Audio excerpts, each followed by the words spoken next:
boa noite, ou bom dia, ou boa tarde, vai depender da hora que vocês estiverem assistindo este vídeo. Hoje eu vou fazer uma coisa um pouco diferente. Não montei nenhuma apresentação, nenhum tipo de slide.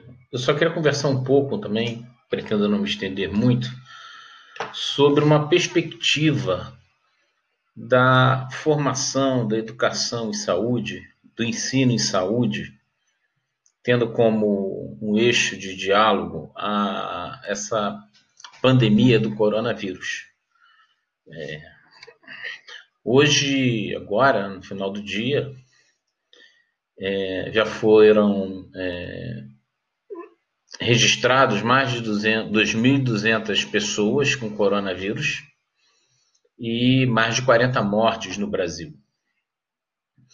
Como todos vocês sabem, eu não estou no Brasil, eu estou em Portugal, estou em Lisboa, num processo de pós-doutoramento sobre ensino na área de saúde, ensino na área de ensino de ciências, no campo das biociências e em saúde.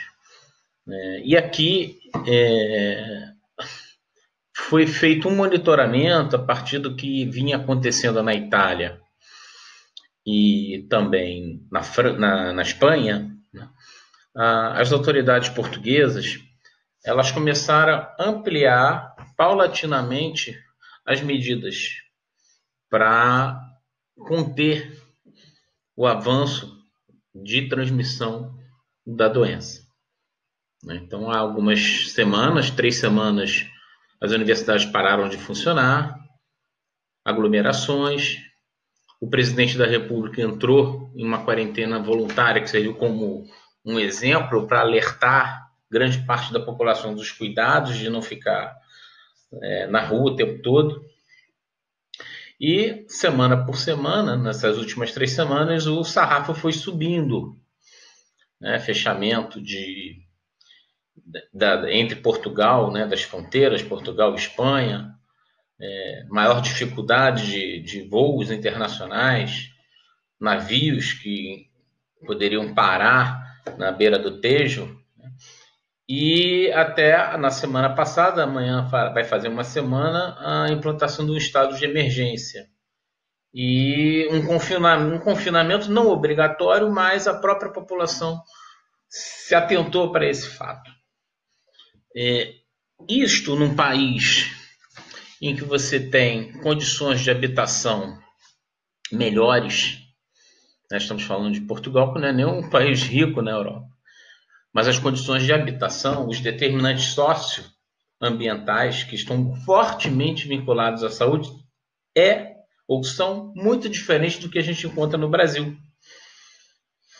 Então, quando nós falamos sobre o processo saúde e doença, a gente tem que ampliar a ideia de que não é só a biologia, não é só a perspectiva de tratamento,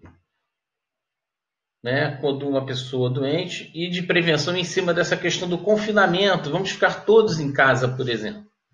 Se você pega uma favela como o Jacarezinho, ou Higienópolis, em São Paulo, ou a Rocinha, você tem 40 mil pessoas por quilômetro quadrado, em condições socioambientais muito ruins. Metade da população brasileira não tem saneamento básico. Muitas pessoas estão doentes, têm tuberculose, outras doenças respiratórias, doenças de deficiência imunológica, de defesas do organismo.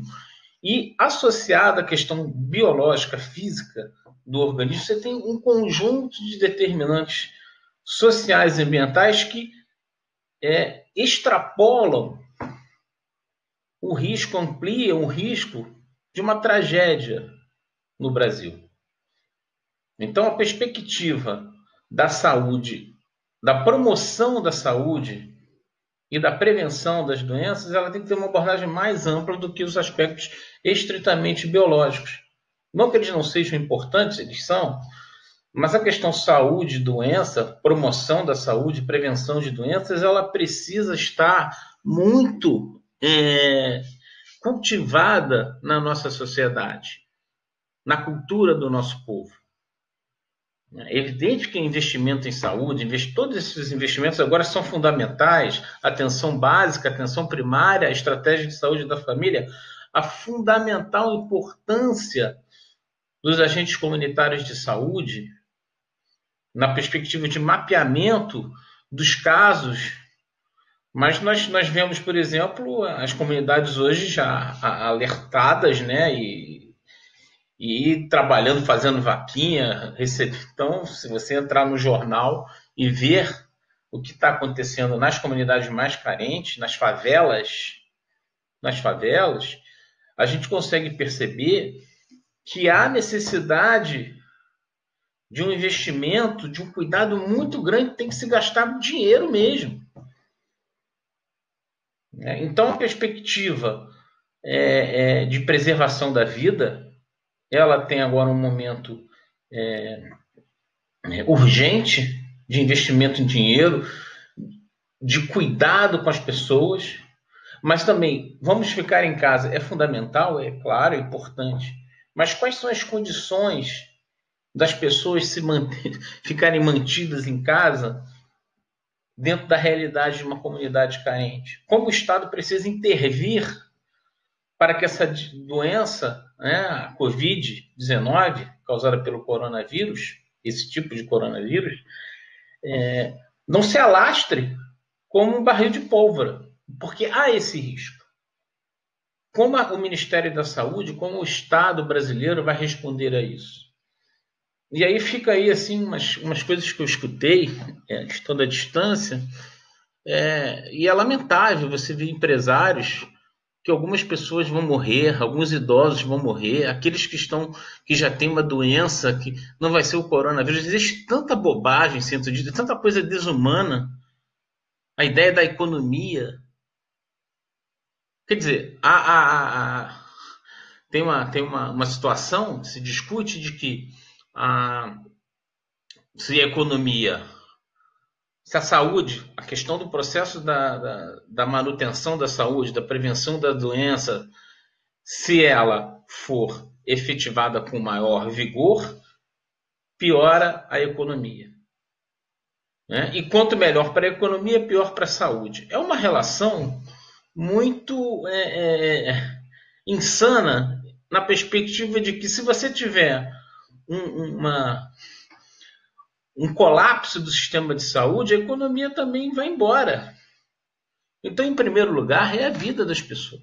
É a vida das pessoas. O Estado brasileiro tem dinheiro. Tem dinheiro para alocar. Tem como fazer um processo de combate à disseminação da doença, ao contágio da doença, muito bom, com muito dinheiro. O Brasil tem um SUS, que mesmo com os seus problemas, o seu investimento deveria ser até maior, mas que é capaz de dar respostas.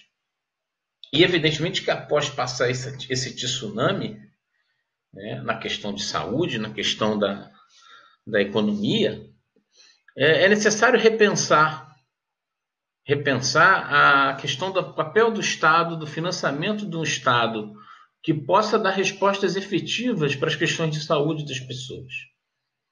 Há discussões hoje no Brasil sérias sobre um Estado menor, no sentido em que dinheiro possa ser retirado do Estado, do trabalho dos servidores públicos, são fundamentais. A gente vê numa hora dessa a importância dos servidores que atendem ao público, por exemplo, os agentes comunitários de saúde. Como os agentes comunitários de saúde, que têm esse papel de elo entre a comunidade e os serviços de saúde, como a estratégia de saúde da família foi prejudicada nesses anos. Por exemplo, na cidade do Rio de Janeiro, a gente tem relatos disso. É só a gente buscar. Então, tentando fazer agora um levantamento geral do que foi dito, tentar fazer um resumão, é necessário, primeira coisa, a gente pensar na questão saúde, doença, como algo sendo muito mais amplo do que os aspectos biológicos que causam a doença e do tratamento via a perspectiva unicamente da medicina médica. né? Tradicionalmente, como a gente considera a população, as pessoas geralmente têm isso como senso comum. Não que não seja importante, claro que é. Claro que é. Mas a promoção da saúde, a prevenção de doenças, ela abraça um processo muito mais amplo em relação às condições sociais, às condições ambientais, o rendimento das famílias. Como é que a gente pode, por exemplo, propor que as pessoas fiquem em casa, confinadas, em regiões em que não há saneamento básico, em que não tem água? A cidade do Rio de Janeiro teve um problema de crise de água há pouco tempo. Agora imagine se esse pico da doença fosse na convergência de tempo do problema que houve com o abastecimento de água no Rio de Janeiro. Que maluquice seria isto? Esse é um exemplo assim, agora me veio à cabeça, para a gente pensar, para a gente refletir em relação a isso. Então, atenção primária, atenção básica em saúde, a estratégia de saúde da família, a função das equipes de estratégia de saúde da família, a importância do agente comunitário de saúde, a importância de fazer uma vigilância, né, da doença nas comunidades carentes, nas favelas, é fundamental nesse momento. E aí, a gente tem que ter em mente que confinamento é importante, né? É claro que é importante evitar o contato, eu ratifico isto, mas pensar como a gente pode pensar na questão do confinamento nessas comunidades. É fácil a gente falar em confinamento para um indivíduo de classe média, quem tem um apartamento de 2, 3 quartos, que tem 2 filhos, em comparação ao que acontece na comunidade. Então, essa é a primeira questão, né? A segunda questão é o que precisa ser feito e quais são as prioridades em relação ao que é a importância de salvar uma economia e o que salvar a vida das pessoas. Nada é mais importante do que a vida das pessoas, dos idosos, das crianças, das pessoas pobres que vivem em condições miseráveis, numa população que metade da população ganha menos de um salário mínimo. Isso é muito importante, a gente amadurecer essas questões, principalmente para depois que passar essa onda. O primeiro momento é cuidar das pessoas de forma séria, mas essas reflexões são fundamentais. Posteriormente, a gente pode amadurecer um pouco mais essas conversas, essas ideias. Eu vou disponibilizar esse vídeo nos nossos canais e seria importante que vocês façam as suas críticas, façam as suas sugestões para que nós possamos aprofundar essas discussões. Tá? Eu estou aqui muito atento ao que está acontecendo no Brasil, muito preocupado, e espero que o Brasil consiga realmente se organizar, os estados com o governo federal, e que o nosso país, querido Brasil, possa enfrentar esta doença de uma maneira eficiente e que o maior número de pessoas possam ter suas vidas poupadas. Como eu mencionei, aqui em Portugal, parece que o que eles fizeram surtiu efeito.